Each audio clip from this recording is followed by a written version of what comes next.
Welcome back to part two. So this is what is it? Oh, it's the sequential story. That's right. It's a sequential story weekly teaching videos. We are looking at part two. This is a week 5, all about David and the Psalms. And we just got done looking at some of the jubilation. The Ark of God came back to Jerusalem. David conquers Jerusalem, all in part 1. And I mean, he danced before the Lord with all his might. But now the Bible does talk about some other things with David, and so we're going to look at that here in part 2, and we're going to start right on up where we left off. So this is David's sin with Bathsheba and its consequences, and this is 2 Samuel chapters 11 and 12, and then also you'll read it in its context in 1 Chronicles chapter 20. And so David's sin with Bathsheba, just kind of give you an idea of the context, because the context of what happened is really, really important. And I think I kind of want to look at it. So let's go back to share, because I want to look at this context, because this didn't just happen. There were some things that led up to it, and I believe that is extremely important, especially for us to learn about. So look at 2 Samuel chapter 11 and verse 1. And it came to pass after the year was expired, at the time when kings go forth to battle. Was David a king? Absolutely, he was a king. So what should he have been doing? He should have been going with his army in battle. Comma. That David sent Joab. Oh, he sent someone in his place, and his servants with him, and all Israel. And they destroyed the children of Ammon and besieged Rabbah. But David tarried still at Jerusalem. So the first thing we see here is David wasn't doing what he should have been doing. And that is number one. You really want to stay active. It is in those moments where maybe we're taking a step back, or maybe we're not doing what we should be doing. That is when temptation can happen. So I just wanted to point that out. That was kind of step number 1. Let's keep going, though, because there's actually another process to this. And in verse 2, and it came to pass at eventide that David arose from off his bed, walked upon the roof of the king's house, and from the roof he saw a woman washing herself, and he ran down. So he wouldn't, nope, he tarried, and she was very beautiful to look on. How did he know? Because he couldn't stop staring. And David sent and inquired of the woman, and one said, is this not Bathsheba, the daughter of Eliam, the wife of Uriah the Hittite? And David sent messengers and took her, and she came in unto him, and he lay with her. And he lay with her, for she was purified from her uncleanness, and she returned unto her house. And the woman conceived, and sent and told David, and said, I am with child. And of course, we have a lot of really bad things come from this. So lust and temptation is the first thing we see here that we want to talk about. And David's sin began with the misuse of his position and his failure to guard his heart against the temptation. And this is a stark reminder of the danger of unchecked desires. So we're going to look at some scriptures here. I want to look in the book of James, I believe, James chapter 1.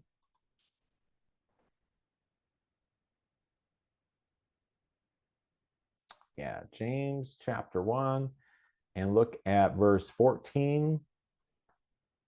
But every man is tempted when he is drawn away of his own lust and enticed. And when lust hath conceived, it bringeth forth sin. And sin, when it hath finished, bringeth forth death.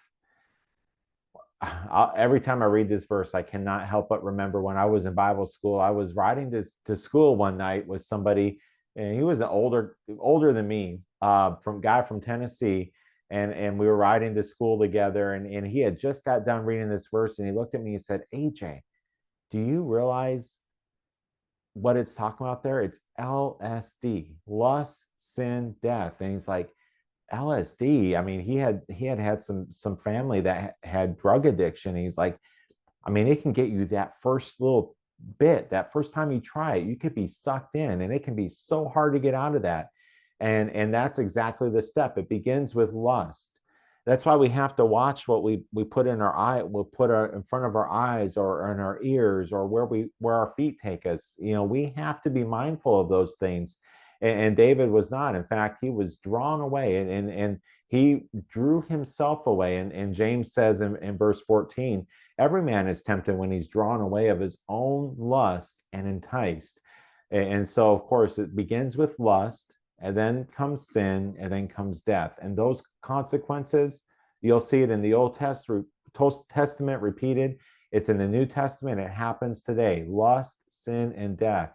And so very, very dangerous things there, especially as David abusing his authority highlights how if you're in a position of authority, you really have to check yourself how it can be misused, and self-discipline and accountability are lacking. We all need accountability. I guess I said that in the position, if you're in a position of authority, but really all of us, we need accountability. When we don't have accountability in our life, it is so easy. The heart is deceitful and wicked above all things. Who can know it? So having accountability in our life, it's going to keep us on track. It's going to keep us accountable so that we can fulfill that desire within us to serve God and keep ourselves from falling into this LSD trap. And then, of course, we have the cover up, and we didn't read all of it in 2 Samuel. I think let's go back to that and let's read about this cover up, because really the crime was really, really bad. But boy, this cover up is just horrendous. So let's go back to 2 Samuel. Where are you at? 2 Samuel. There you are. And we're going to look at chapter 11. And I want to pick it up at verse 14. And it came to pass in the morning that David wrote a letter to Joab and sent it by the hand of Uriah.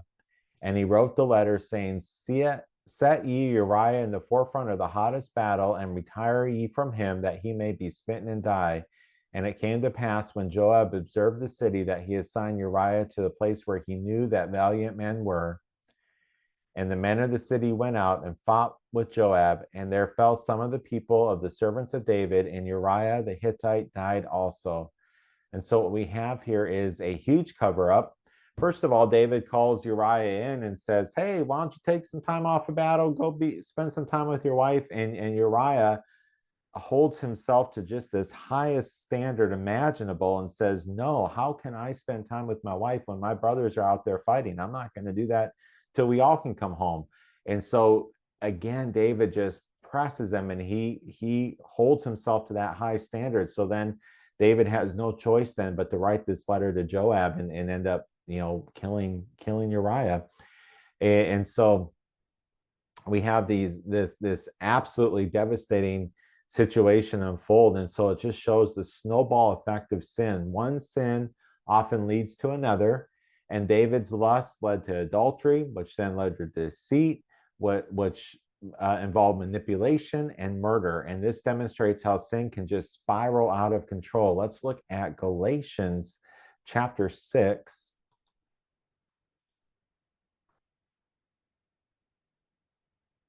There's Galatians chapter 6, and look at 7. Be not deceived, God is not mocked. For whatsoever a man soweth, that shall he also reap.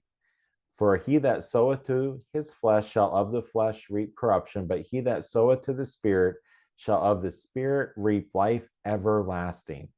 And so it is all about what you are sowing, the choices you make. Are you choosing to follow God and live in his way, in the light of his word?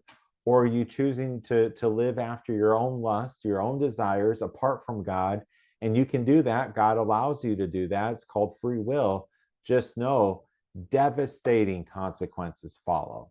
Devastating. Be not deceived. You're not an exception. No one's an exception. David wasn't an exception. If there is anyone I can think of that could be an exception, would it not be David? And he's not an exception. So what makes you think, what makes me think we're going to be any different? We're not exceptions. God is just and holy. And that is shown in how he deals with sin. He has to. That's his nature. But he's also merciful. We're going to see that in a little bit later on as well. But something else happens in this passage here. God sends Nathan the prophet to confront David. Imagine how courageous Nathan had to be to do that. And he gives this story of a poor man's lamb, and David just becomes all enveloped in righteous indignation, and then basically says that man is rotten, and Nathan looks at him and famously says, "Thou art the man." And when he says that, just conviction falls on David. And so he confronts David with his sin, and it reminds us of the importance and accountability within the bodies of believers. um, Going back, we were just at Galatians. Actually, let's look at Galatians chapter 6 and look at verse 1. Brethren, if a man be overtaken in a fault, ye which are spiritual, restore such one to the spirit in the spirit of meekness, considering thyself, lest thou also be tempted. The whole point of dealing with sin in the context of Christian believers is we are looking for restoration. And if there is someone that's taken in a fault, it needs to be confronted. That person needs to be held accountable, but in the spirit of meekness and the goal of restoration. We want to reconcile them back to God, and then a vertical reconcile back to God. But then also, if there were human relationships, and often the consequences of sin are not just uh, confined to a single person, they affect multiple people, and so there may need to be reconciliation with other people as well. So that's the whole spirit. And the key in that verse in Galatians 6:1 is in the spirit of meekness. We really need to be meek in these confrontation, and I think Nathan gives us a really good footprint on it takes courage, but he confronted David, and David responded the way you would hope someone would respond in those situations, the way I hope I would respond, in humility and in conviction, and with a desire, a contrite heart to get it right. In fact, he wrote Psalm 51. So if you want to see David's response in his heart, you will read Psalm 51. So when you read Psalm 51, you'll know a little bit more of the context in which he wrote that. So we learn about the consequences of sin. Even though David was forgiven, the consequences of his sin remained. The child that was conceived died, and the sword never left his household. In fact, David had issues with his family, and there were very real consequences. But it reminds us that God does forgive, but there are still consequences to sin.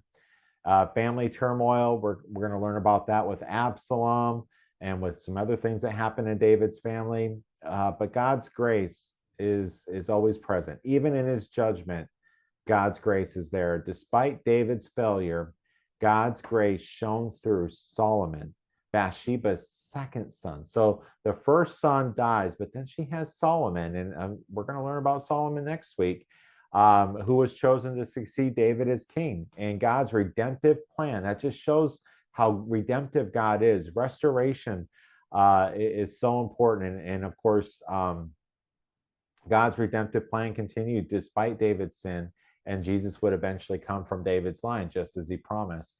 And so looking at restoration after failure, looking at Psalms 51 for that, and then guarding your heart. I want to look at Proverbs 4. This verse really came to my mind. Proverbs chapter 4, verse 23.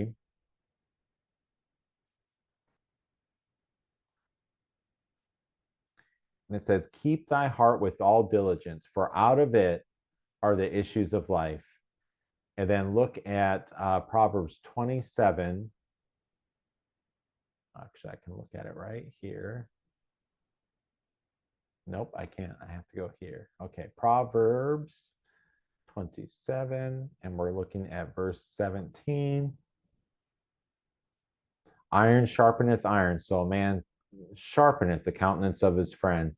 And so very important that we need accountability. David lacked accountability when he sinned, so we need to surround ourselves with godly people who will challenge us and lovingly confront us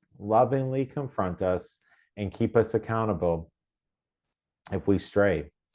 And then that power of repentance, and really looking back at Galatians chapter 6, be not deceived. God is not mocked. Whatsoever a man soweth, that shall he reap. We sow to the flesh, we reap corruption.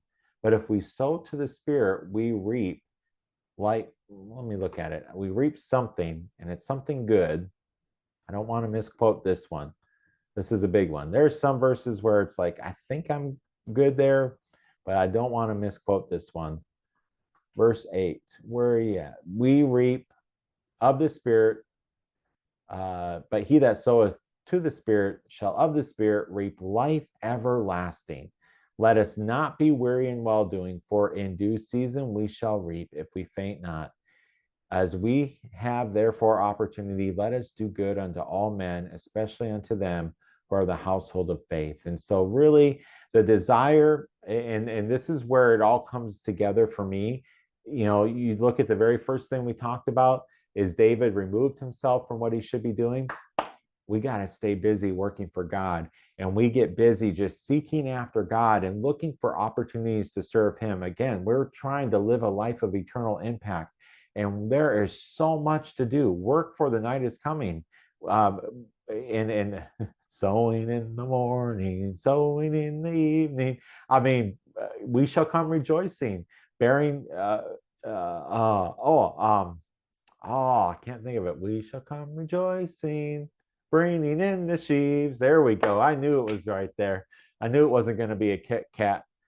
Break me off a piece of that. Frisky, no, Kit Kat bar. Oh, I'm going there again. Okay, didn't want to do that this time, but yeah, the power, the point I was trying to make there is we have so much to do. Let's just stay busy going after God, looking for opportunities to be a blessing to other people, especially the household of faith.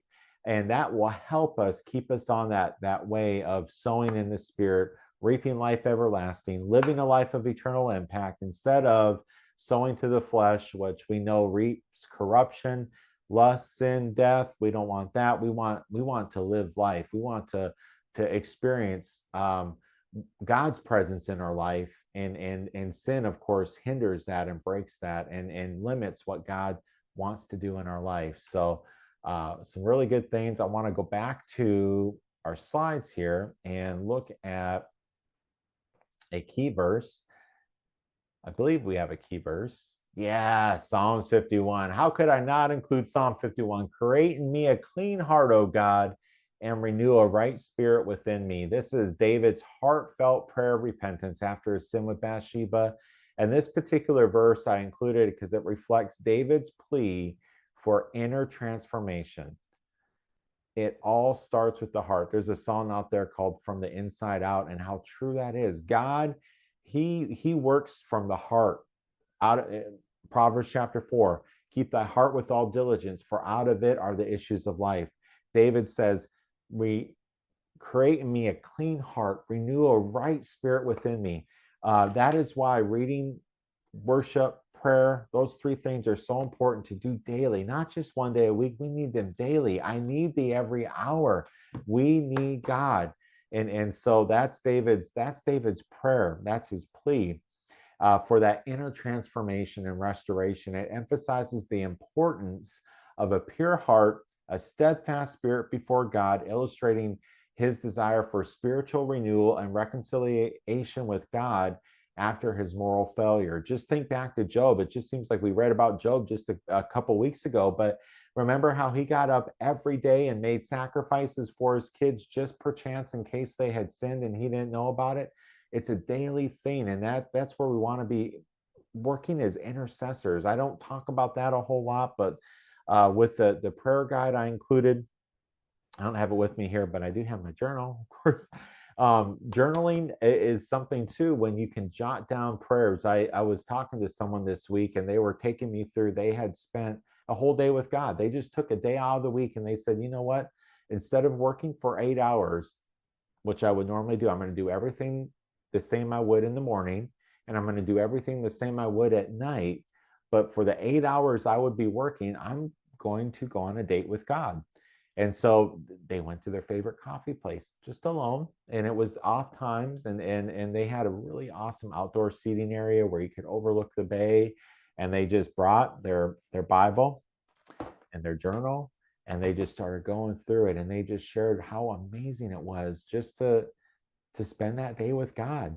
And it was like being on a date with God, and they were gleaning things from his word, and then they would stop and reflect and meditate and think about what they had read, and it was really, really something special there. But the key point It's daily.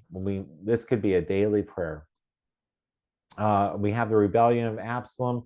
Talked a little bit about that. I think I need to go back there. Yes, there we go. So we have the rebellion of Absalom in 2 Samuel chapter 13 through 18. You'll read about that. Just a very, very sad part of David's life as he grieves over Absalom and his death, reflecting on the complexities of love and leadership, and just results of that sin, that fallout there.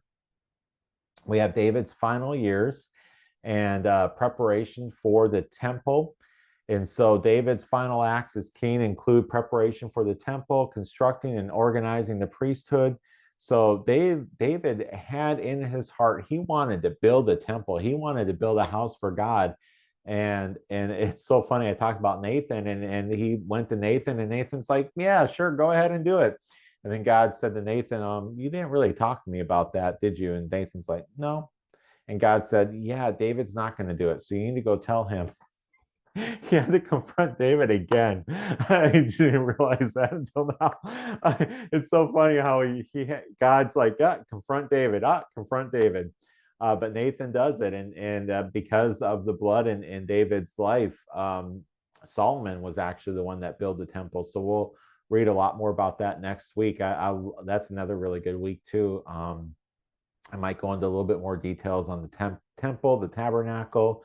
The tabernacle is a precursor to the temple, and then the temple, and then you have Herod's temple, and maybe a possible temple in the future. Very interesting study there. But David gets everything together, and he has the succession plans, anoints Solomon as king, ensuring the continuity of God's covenant promises. And so it gives us really an overreign of David's reign, encompassing his triumphs, of course, the high jubilant times, his trials, the establishment of Israel as a unified kingdom under God's presence. That really happens under David in a very powerful way, kind of leading up to what many historians and scholars will call Israel's golden age, going to be under Solomon. But really, that foundation is built and laid on David. So let's look at a couple of key verses here. And we have 1 Chronicles chapter 29, verse 11. Thine, O Lord, is the greatness and the power and the glory and the victory and the majesty, for all that is in the heaven and in the earth is thine. Thine is the kingdom, O Lord, and thou art exalted as a head above all. So David's prayer during the preparations for building the temple, it acknowledges God's sovereignty and greatness. David's words express reverence for God's majesty, his power, and really what David recognizes here. I would love for any political leader of any country to say this. Boy, wouldn't that be a wonderful politician if they recognized their place on earth and God's place? Can you imagine a president saying on inauguration day, thine, O Lord, is the greatness and the power and the glory and the victory and the majesty, for all that is in heaven and in the earth is thine, and thine is the kingdom, O Lord. Thou art exalted and head above all. I would love to hear a president or a leader say that. I'm not holding my breath that'll happen in my lifetime. But boy, wouldn't that be great. It underscores the theme of God's kingship and David's acknowledgement that everything belongs to God. For an individual personal application, let's live our lives as everything belongs to God. The Lord gives, the Lord takes away. Blessed be the name of the Lord. Just a personal anecdote on this. When we were in Opelika, Alabama, I got the chance to meet a really, really incredible friend who pastored the church there that we worked with, and ended up working with him in the ministry of that church. And I remember a particular situation, and he said, here's the thing. If you hold something, I'm looking for something here. If I hold something in my hand, I have it and it's not leaving. But you know what? Nothing else can go in my hand. And then if God does have to take it away, oh, that hurts so much. But if you just go through life with hands open, of course, you might lose things, but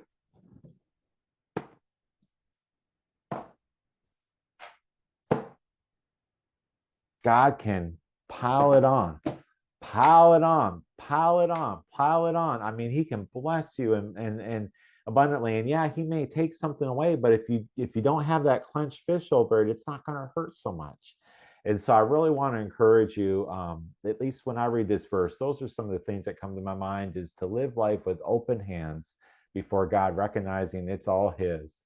And of course, 1 Kings chapter 2, verse 3, and keep the charge of the Lord thy God to walk in his ways. So this is what David instructs Solomon. Sorry, I should have said that in the very beginning. This is his final charge to Solomon. Boy, get this. All right, I love this one. Oh, I'm not even sharing it. I'm not even sharing it. Oh, here we go. And to keep the charge of the Lord thy God, to walk in his ways, to keep his statutes and his commandments and his judgments and his testimonies, as it is written in the law of Moses, that thou mayest prosper in all that thou doest, and whithersoever thou turnest thyself. So again, we can, coming up on my podcast here, I'm going to do trust and obey, but a line of trust and obey. We can only be blessed and have peace and sweet rest as we yield, just lost it, as we trust and obey. I'll just say it this way. There's no other way to be happy in Jesus but to trust and obey. And so such no, I was mixing up, is you're all on the altar. That's coming up too. Sorry, I am diving into some hymns, so I'm getting a little bit mixed up. Is you're all on the altar. That's where I was quoting there. Trust and obey is you can only be blessed and have peace and sweet rest. Nope, that's on the altar. To be happy in Jesus, but to trust and obey. So we'll just keep it at that. I probably won't cut that. So you're going to have some goofy moments in there. But boy, what a charge. And as we walk in him, we can experience blessings and prosperity as we walk in God, because God wants to bless us. We are created on purpose, for purpose. That purpose is to bring him glory in all that we do. So I think that is a great place to end video number 2. And then when we come back for 3, we'll wrap it up with the people and the themes. I might throw in a little interesting tidbit there about the Psalms. You'll just have to come back and see. So this is the end of part 2. We will see you for part 3. Bye-bye.